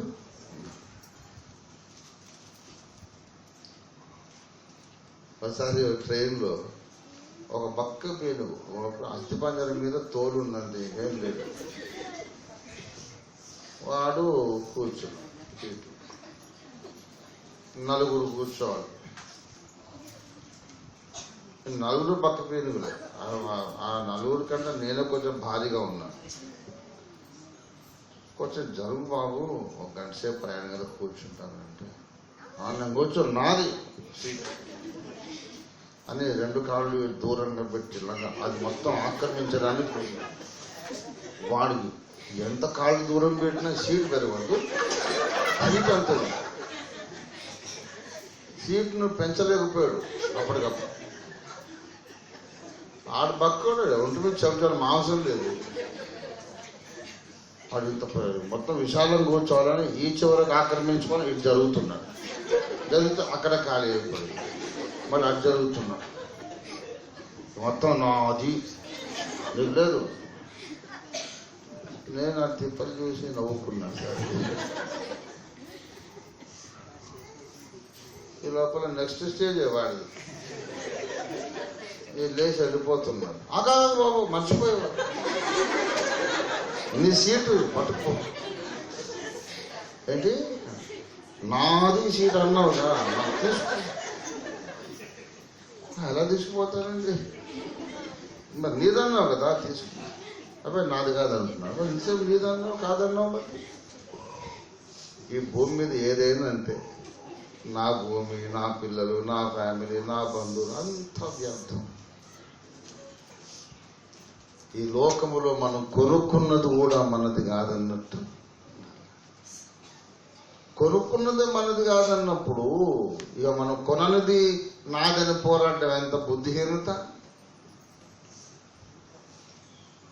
నేను ఒకసారి ప్రశ్నోత్తరాల సమయంలోనూ ఎక్కడో శుభవార్తలోనూ చెప్పాను, ఎవరైనా మీకు సమస్యలు ఉంటే రండి, నా దగ్గర రండి, నా చేత నేను సహాయం చేస్తాను. ఒక అతను వచ్చాడు, ఏదో పాలేవాళ్ళ కొట్లాట పంచాయతీ చెప్తా ఉన్నాడు. అక్కడ నాకు ఆస్తి విషయం అన్యాయం జరిగిందండి. అదేంటంటే ఏదో 10 ఎకరాల పొలం ఉండిందంట. అయితే ఇతనికి జ్యేష్ఠ పాలు 6 ఎకరాలు, తమ్ముడికి 4 ఎకరాలు రావాలైతే నాకు 6 ఎకరాలు ఇవ్వలేదండి, నాకు 5 ఎకరాలు ఇచ్చారు, వాడికి 5 ఇచ్చారు, ఏదో అంత అందులో మునిగిపోయింది ఏమి లేదు. వీడు ఆల్రెడీ గెజిటెడ్ ర్యాంక్ ఆఫీసర్. ఈ భూమి ఏమి లేకపోయినా హ్యాపీగా బ్రతికేస్తారు. ఆ తమ్ముడికేమో వ్యవసాయం ఒకటే ఆధారం, వాడికి వేరే ఉద్యోగం లేదు. సరే పోనీలే, తమ్ముడే కదా ఎకరం తీసుకున్నాడు, పోయిందే పోనీ కాంట్రా తీరు, నువ్వు తింటే నేను తిన్నట్టే అనే పెద్ద మనసు లేదు. వీడు already gazetted rank officer, government లో 5 ఎకరాలు వచ్చింది. ఆ 1 ఎకరం కొరకు ఇప్పుడు పంచాయతీ. నేను చెప్పాను, ఈ ఎకరం వస్తుందో రాదుగా నువ్వు పరలోకానికైతే వెళ్ళేటట్టు లేవు బాబు అని చెప్పి. అదేంటి అంత మాట అనేసి నేనన్నాను, నీ మనస్సు ఇంకా లోకము నుంచి డిటాచే కాలేదు. ఇస్సాకు తన తండ్రి అయిన అబ్రహాము తవ్విన బావులను పూడిక తీసి ఆ బావులను ఉపయోగించుకున్నప్పుడు ఏం చేశారు? గెరారు కాపరులు వచ్చారు, ఈ నీరు మాది అని కలహించారు, వదిలేసి వెళ్ళిపోయాడు. మళ్ళీ ఇంకో చోటుకి వెళ్ళి మళ్ళీ అబ్రహాము బావులే వారసత్వ సంపదే ఆయనకు, అక్కడికి వచ్చారు, కలహించారు, మాది నీరు అని. సరే వదిలేశారు. 3వ చోటుకి వెళ్ళాడు, అక్కడికి వాళ్ళు రావటం మానేశారు. దేవుడు విరోధులతో లోకస్తులతో ఎడము కలుగజేశాడు. ఇప్పుడు ప్రశాంతంగా ఉందని అక్కడ ఆయన వ్యవసాయం చేసుకున్నాడు. సొంత తండ్రి ఆస్తి పరాయోడు ఎవడు అడిగితే ఇచ్చేసి వెళ్ళిపోయాడు. ఆ ఇస్సాకుకు నీకు ఎంత డిఫరెన్స్? వాడు నీ తోడబుట్టిన తమ్ముడు. వాడు అంటాడు, అన్నయ్యకి గవర్నమెంట్ జాబ్ ఉందండి, నాకు వేరే అవకాశం లేదు, 5 ఆడపిల్లలు, అన్నయ్యకి ఒకడే కొడుకు. మరి వాడికి ఉన్న పరిస్థితిని బట్టి గ్రామ పెద్దలు ఈ న్యాయం చేశారు. దానికి కోర్టుకు వెళ్తానంటాడు. ఓఫీర్ గారు అన్నారు, ఓఫీర్ గారు ఉన్నది ఇట్లాంటి పనికి మంది పంచాయతీలకు కాదు, నన్ను అడిగితే నువ్వు 5 ఎకరాలు కూడా వాడికి ఇచ్చేయని చెప్పాడు. అదేంటండి, నీకు అవసరం లేదు, సర్వైవల్ ప్రాబ్లం లేదు, నీ తమ్ముడు పేదవాడు, వ్యవసాయం మీద ఆధారపడ్డాడు, 5 ఆడపిల్లలు, హలో మేమున్నది నీ స్వార్థానికి ఉపయోగపడ్డాను. ఇంకా అంటే న్యాయం లేదా అని అన్నా. ఇక్కడ న్యాయం కాదు బాబు, నీకు ప్రేమ లేదా నేను అడుగుతున్నాను. తోడబుట్టిన తమ్ముడికి నీవు ఇవ్వలేకపోతే ఇస్సాకు గెరారు కాపర్లకు ఎలాగ ఇచ్చాడు బాబు? ఇస్సాకు ఉండే పరలోకంలో నువ్వు ఎలా ఉంటావు? లోక సంబంధమైన ఆస్తిపాస్తుల మీద భ్రమలు మనం పెంచుకోవద్దు. ఈ లోకంలో ఏదీ మనది కాదు, పరలోకంలో ఉన్న బహుమానమే నిత్యమైనది. దేవునికి స్తోత్రం కలుగును. హల్లెలూయా. ఆఖరి మాట చెప్పి ముగించేస్తాను. కొన్నవారు కొనుక్కున్నది నాది కాదన్నట్టు ఉండాలి. ఇది న్యాయమా? అదే అసలు ప్రసంగం. నేను కష్టార్జితము నా డబ్బులు పోసి బోలని డబ్బులు కుమ్మరించే వస్తువు కొనుక్కున్నాను. అది ఇల్లు కావచ్చు, పొలం కావచ్చు, తోట కావచ్చు, ఇంకోటి భూమి కావచ్చు, ఏదైనా బంగారం కావచ్చు, ఏదైనా ఒక వస్తువు కావచ్చు, నా డబ్బులు పోసి కొన్నాను, ఇది నాది కాదు అన్నట్టు ఉండాలి.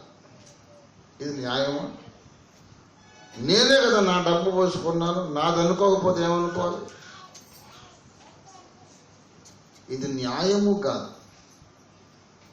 పెళ్ళయింది, నాకు భార్య లేదనుకునే ఉండాలి. అవసరమైతే ధర్మము నెరవేర్చడం తప్ప అతిగా ఆశ మంచిది కాదు, అతిగా అటాచ్మెంట్ మంచిది కాదు. మరి ఈ ఇల్లు నేను కొన్నాను, ఇది నాది కాదన్నట్టు ఉండాలి. అంటే ఇది న్యాయమా? నేను ముక్కుసూటిగా చెబుతున్నాను, న్యాయం కాదు. రెండవ రాకడ సిద్ధపాటు అంటే ఏమిటో ఇవాళ దేవుడు చెప్పమని మాట చెప్పి ముగించేస్తాను. నువ్వు అన్యాయం అయిపోవడానికి ఇష్టపడడమే రాకడ సిద్ధపాటు. న్యాయం కొరకు పోరాటం కాదు బాబు రాకడ సిద్ధపాటు అంటే. మరి మళ్ళీ మీరు రాష్ట్రీయ క్రైస్తవ పరిషత్తులో న్యాయం అని గోలెత్తిపోతున్నారు కదా, అక్కడ కన్ఫ్యూజన్ తొలగించుకోండి. మేము అన్యాయం అయిపోవడానికి ఇష్టపడతాం, కానీ సమాజము అన్యాయం కావడానికి మేము ఇష్టపడము. నాకు ఒకటి అన్యాయం చేస్తే సంతోషంగా భరిస్తాను, ఇంకొకటికి అన్యాయం జరిగితే పోరాడుతాను. దావీదు తన మీద ఈట విసిరిన సౌలును ప్రేమించాడు, క్షమించాడు. కానీ దేవుని శత్రువుల మీదకి ఉవ్వెత్తున లేచి పోరాడాడు. దేవుని బిడ్డలారా, సత్క్రైస్తవుడు, పరలోక సంబంధి, దేవుని సింహాసన వారసుడు ఎవరంటే, నా గౌరవానికి భంగం ఏర్పడవచ్చు, నాకు నష్టం జరగవచ్చు, నాకు గాయం జరగవచ్చు, పర్వాలేదు. కానీ సువార్తకు నష్టం జరగకూడదు, దేవుని సంఘానికి నష్టం జరగకూడదు, దేవుని నామానికి అవమానం జరగకూడదు. నన్ను కొడితే కొట్టండి, దేవుని సంఘాన్ని పాడు చేయకండి. నా ఆస్తులు ఆక్రమించుకోండి, దేవుని సంఘంలో దుర్బోధలు ప్రవేశపెట్టకండి. ఈ రెండు వేరు. నా స్వార్థ ప్రయోజనాలకు భంగము కలగవచ్చు, కానీ దేవుని ప్రణాళిక ఆటంకపరచబడకూడదు. దేవుని స్తోత్రం కలుగును.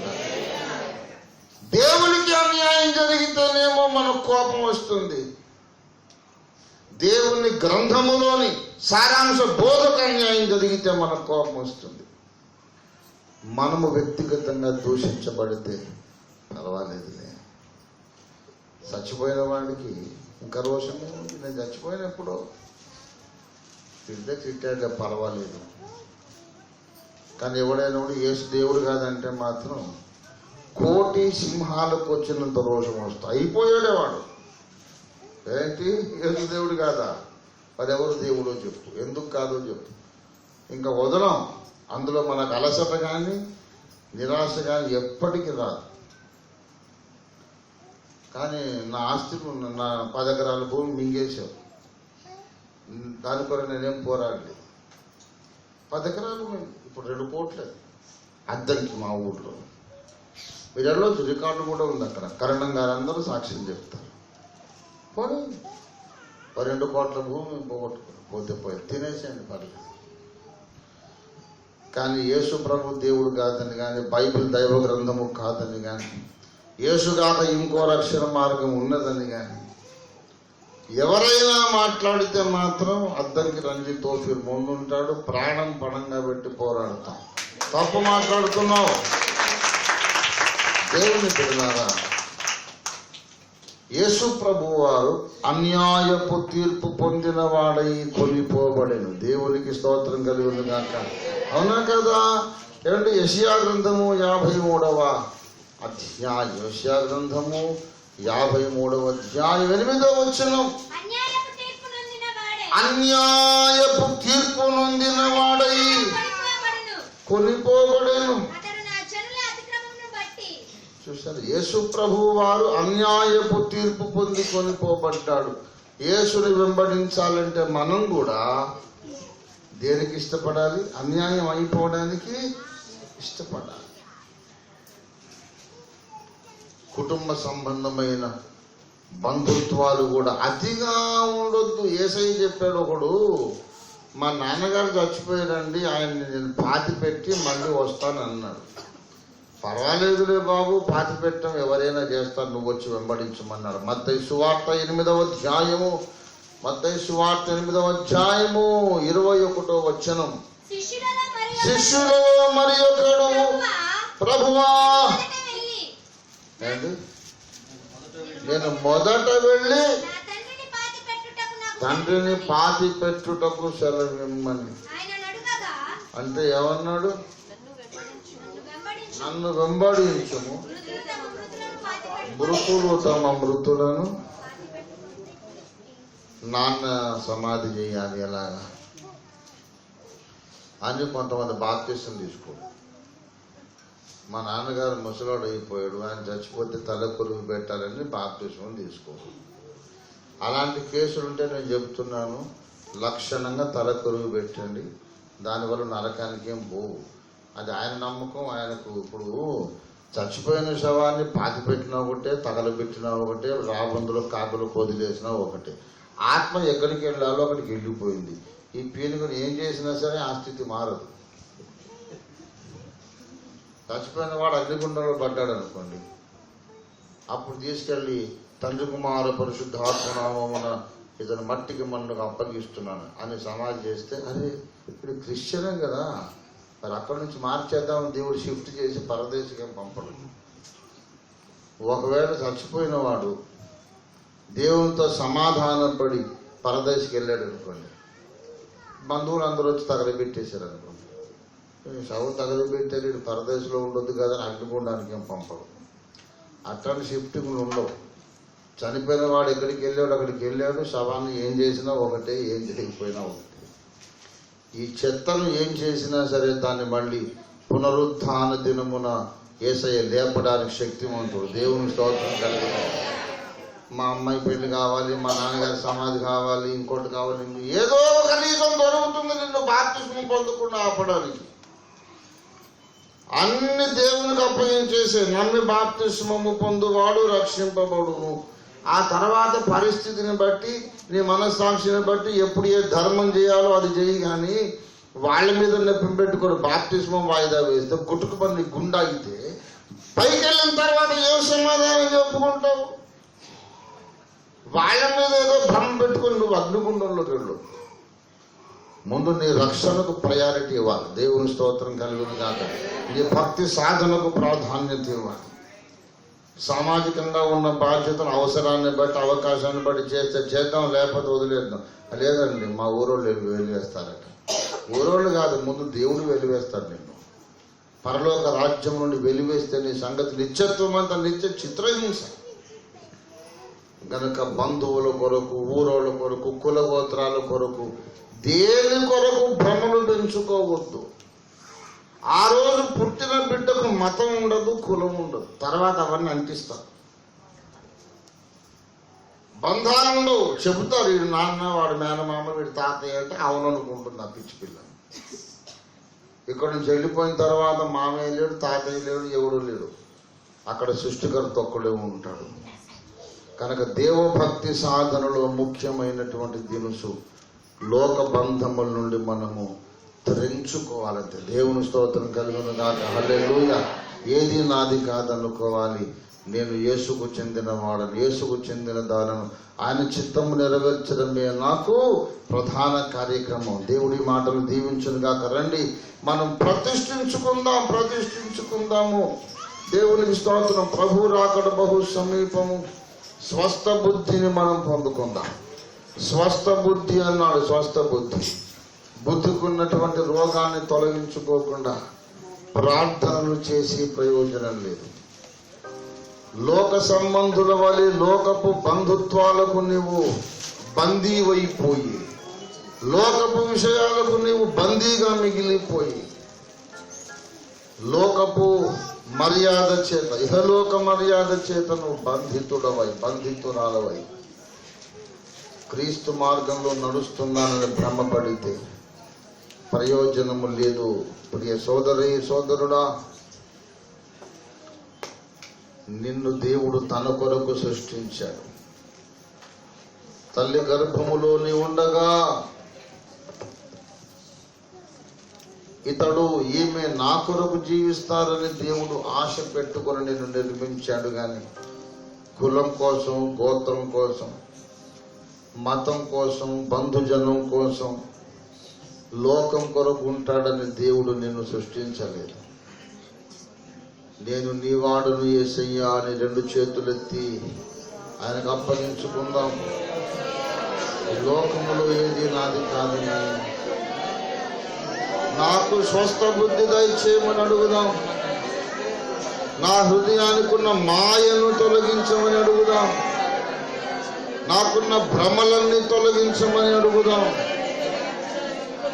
ఇది ప్రార్థనా సమయము ప్రియులారా, ఇది ప్రార్థనా సమయం. హల్లెలూయా, హల్లెలూయా, హల్లెలూయా. నా బుద్ధికి ఉన్నటువంటి రోగమును తొలగించండి. నన్ను స్వస్థపరచు, నన్ను స్వస్థపరచు, నన్ను స్వస్థపరచు, నన్ను స్వస్థపరచు, నన్ను స్వస్థపరచు. నా బుద్ధిని బాగు చేయనైనా. శరీర స్వస్థతల కొరకు మనుషులు పరుగులెత్తుచున్నారు. నేను హృదయం యొక్క స్వస్థత కొరకు నీ దగ్గరకు వస్తున్నానయ్యా. నా బుద్ధి యొక్క ఆరోగ్యము కొరకు నేను నీ దగ్గరకు వస్తున్నా. నా హృదయపు ఆరోగ్యమును కోరి యేసు నీ పాదమును ఆశ్రయిస్తున్నాను. హల్లెలూయా, హల్లెలూయా, హల్లెలూయా, హల్లెలూయా, హల్లెలూయా, హల్లెలూయా, హల్లెలూయా. దేవా, నన్ను బాగు చేయము, నన్ను స్వస్థపరచము, నన్ను బాగు చేయము, నన్ను విడుదల పొందించు, నన్ను స్వతంత్రునిగా చేయి, స్వతంత్రురాలిగా చేయి నాయనా. నీకు వందనాలు.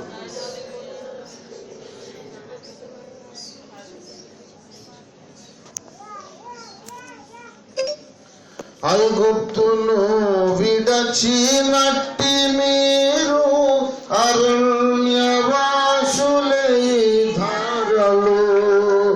ఐగుప్తును విడచినట్టి అరణ్యవాసులై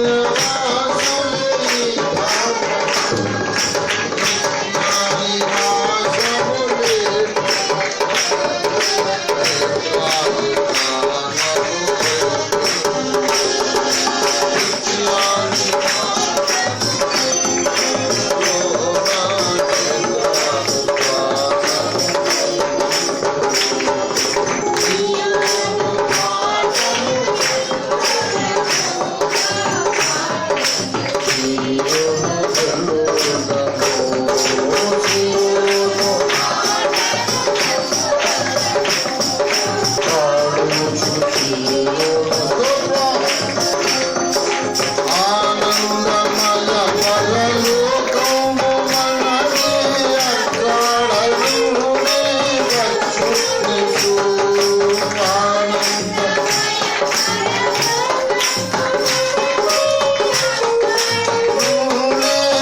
చేసుకున్నాం. ప్రభువా, ప్రేమ కలిగిన మా మహాపరిశుద్ధత, మిక్కిలి గొప్ప ప్రభువా, జీవము కలిగిన మా దైవమా, మా జీవాధారకుడా నీకు వందనములు చెల్లిస్తున్నాను. ఈ భీమవరం టౌన్లో రాష్ట్రీయ క్రైస్తవ పరిషత్ కార్యాలయ భవనమును ప్రతిష్ఠించిన శుభ సందర్భంగా ఇక్కడ ఉన్న సత్య సంబంధులు నాయన దేశ క్షేమము కొరకు, రాష్ట్ర క్షేమం కొరకు, ప్రపంచంలోని దైవాన్వేషకులందరి రక్షణ కొరకు విజ్ఞాపన చేయడానికి, ఆధ్యాత్మికంగా ఇక్కడ బలము పొందుకోవడానికి, కొన్ని సేవా కార్యక్రమాలు కూడా జరిగించుకోవడానికి భవనాన్ని ప్రతిష్ఠించుకొని ఉండగా దేవభక్తి సాధన కొరకైన హెచ్చరిక వాక్యాన్ని మీరు పంపించినందుకు నీకు స్తోత్రాలు. మేమందరమును విషయమును సత్యమును గ్రహించి హెచ్చరిక పొందినట్లు సహాయము చేయండి. నిర్లక్ష్యము సోమరితను మాలో నుండి తీసివేయండి. నీ అగ్నితో నన్ను మమ్మల్ని అందరినీ కాల్చండి. ఒక్కొక్కరిని అగ్ని జ్వాలలుగా చేయండి. కుటుంబ బంధాలతో, ఆస్తి తగాదాలతో, లేనిపోని స్పర్ధలు పెంచుకొని భక్తిని పాడు చేసుకుంటున్న వాళ్ళు ఎందరో ఉన్నారు. ఆయన మమ్మల్ని అందరినీ మీరు హెచ్చరించినందుకు నీకు స్తోత్రం. ఏది ముఖ్యము కాదు, నమ్మి బాప్తిస్మం పొందడం ముఖ్యము, తరువాత దేవుని చిత్తము నెరవేర్చడం ముఖ్యము. దాని కొరకు ఎవరిని పోగొట్టుకున్నా పర్వాలేదు, ఏది పోగొట్టుకున్నా పర్వాలేదు అనే వైరాగ్యము మాకందరికి దాయిచేయండి. యేసునాథానికి వందనాలు. ఈ లోకపు నటన గతించుచున్నదని నువ్వు చెప్పి ఉండగా ఏదో డ్రామా స్టేజ్ ఖాళీ చేసినట్టుగా ఈ భూగ్రహమే లేకుండా పోయే దినము సమీపిస్తుండగా ఆ తర్వాత నిత్యత్వం అంతా మేము అతిశయముతో జీవించున్నట్లు, సిగ్గుపడనక్కర్లేకుండా జీవించున్నట్లు మమ్మను ఈ జీవిత కాలంలో సిద్ధపరచమని, మా భ్రమలు తొలగించమని, బంధకములు తెరించివేయమని, మా బుద్ధికి స్వస్థత ఇవ్వమని యేసు మహిమగల నామమును స్తుతించి ప్రార్థిస్తున్నాం తండ్రి. మన తండ్రి దేవాది దేవుని శాశ్వత ప్రేమ, సర్వలోక రక్షకుడని యేసునాథుని శాశ్వత కృప, పరిశుద్ధాత్మ దేవుని తోడు దివ్య మనోహర సహవాసము చేరి వచ్చిన మనకందరకును భూలోకమందున్న సకల భక్త కోటికి, మరి ప్రత్యేకంగా భీమవరం పట్టణంలో ఉన్నటువంటి అగాపే సంపూర్ణ సువార్త సహవాస సంఘమునకు, సంఘ కాపరికి, కుటుంబానికి, సత్య సంబంధుల కుటుంబములన్నింటికీ సదా తోడయుండును గాక. ఆమేన్ ఆమేన్. యేసు రక్తమునకు ప్రభు, యేసు రక్తమునకు, ప్రభు యేసు నామమునకు సంపూర్ణ జయం కలుగును.